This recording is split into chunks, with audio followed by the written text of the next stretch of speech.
A fairly common question at this point for existentialist educators is how they are going to assess students, how they're going to grade students, how they're going to determine whether or not the students are learning what they are supposed to do here.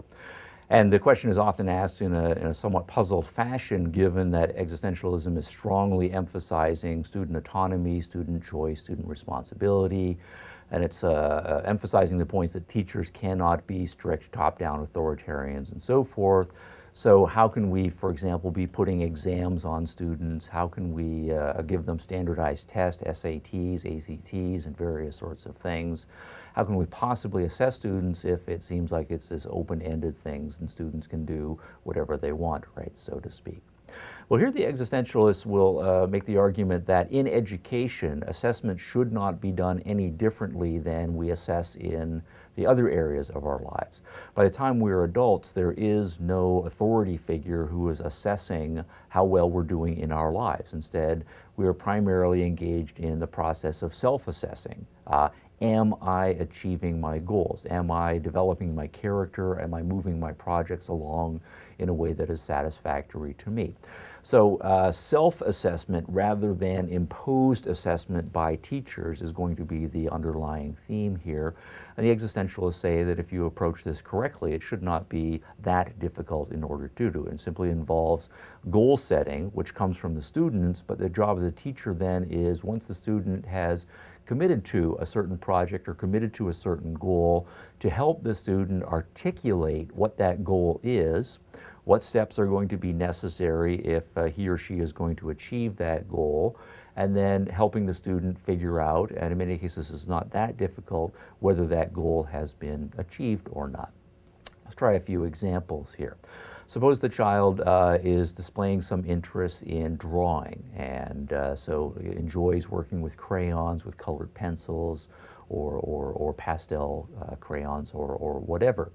And so the student is drawing, and suppose the child then says, I want to learn how to draw a tree. And so you see that the child is trying to draw a tree here. Now, this is great. The child is being creative. The child has made a choice. The child has made a commitment here. And the responsibility that the child then has taken on is this project of learning how to draw a tree well. And so you see the child looking at a tree and trying in various ways to duplicate that on a page. Well, the teacher should be able to work with the child fairly straightforwardly here, say, look what you've drawn so far, right, and look at the tree, and the assessment simply is, using the child's own eyes, are you satisfied with what's presented to your eyes, matching up with what's presented on the page here? And then the teacher should be able to say, well, you know, you've made, say, the leaves over here fairly monolithically green in one color, but if you look over here, there are actually 2 or 3 different shades of green here. So what do you think you could do in this case? Then the child might say, oh, well, maybe the next time I try drawing, I'll take the dark green crayon and the light green crayon. And some of the crayon, or some of the leaves I'll make more light green and some more dark green and so on. Or the child might have made the trunk monolithically brown. And then the teacher might say, well, look at the tree over here. Maybe it looks partly in shade, and that's a little bit more gray. Do you see that? And the student's going to say, oh, yes, I can see that. And so the next time the student draws, he or she then will use the gray crayon in addition to brown and some combination there. So the point then is that the assessment can be built into the project, and the teacher's job is not simply to say, here's the drawing, I give it a C or a C+, right, or whatever, and a little bit of feedback, but to have the student actively involved in the self-assessment project. Has he or she made satisfactory progress rather by his or her own lights according to the goal that is made there?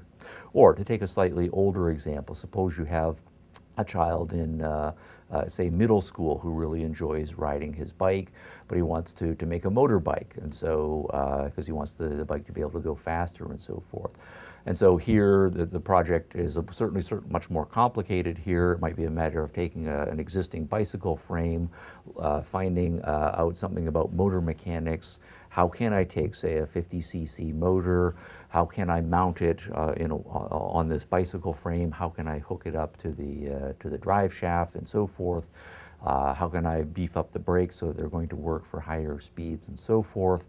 And so then the project is going to build in self-assessment. Either the motor stays on the frame right or it doesn't. Either the motor is hooked up to the drive shaft or it isn't. And so the assessment, right, is it actually working, that is again built into the process. The teacher facilitates this process, but it's not simply a matter of assigning a project, assigning certain benchmarks, and then telling the student whether he or she has reached the goal or not. And so on through the bigger projects in life. Now here the existentialists will say, if you think about what we do in our own lives, right? We're constantly asking ourselves, am I reaching my goals in my career? Am I progressing along? And there's nobody who's telling us what our career goals should be and whether we're progressing or not. We might have supervisors who are supposed to be helping us with this project, but essentially this is a project that we do ourselves. If we are parents, we are constantly, if we're good parents, assessing, am I living up to my own standards of what I think good parenting involves? How did I handle this situation? How did I handle that situation that arose in the case of the parent? And again, there is no uber parent, right, or parent authoritarian dictating to us and just giving us a grade book at the end of the quarter telling us how we're doing and so on. Or we go to a wedding. There are some younger people who are now embarking upon their marriage. Well, at that point, that's in many cases a moment for assessment. How am I doing in my own marriage? Is my own marriage going the way that I'm going? We might decide that we are going to go to marriage counselors for some assistance, right, and so forth. But again, there's no authority figure telling us this is what your goals have to be in your marriage, and here's what you're supposed to be doing on Tuesday night in order to be advancing your marital goals. We self-assess, right, and so forth. Or we occasionally go to funerals, and then we start to think about that person's life as a whole.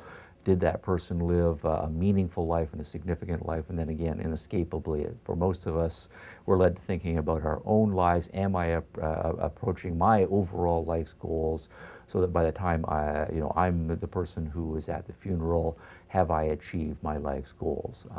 So we are making our own commitments. We are trying to articulate the goals that we're trying to achieve as individuals, set our own benchmarks. And we might ask for other people to help us clarify and set those benchmarks and so forth. But again, we are responsible in all of these areas of our lives, right? Our careers, our children, our marriages, our broader life goals and so forth, for maintaining the commitment to those goals and assessing how far along we are in achieving those goals. That's what we should be modeling as much as possible all through the educational process.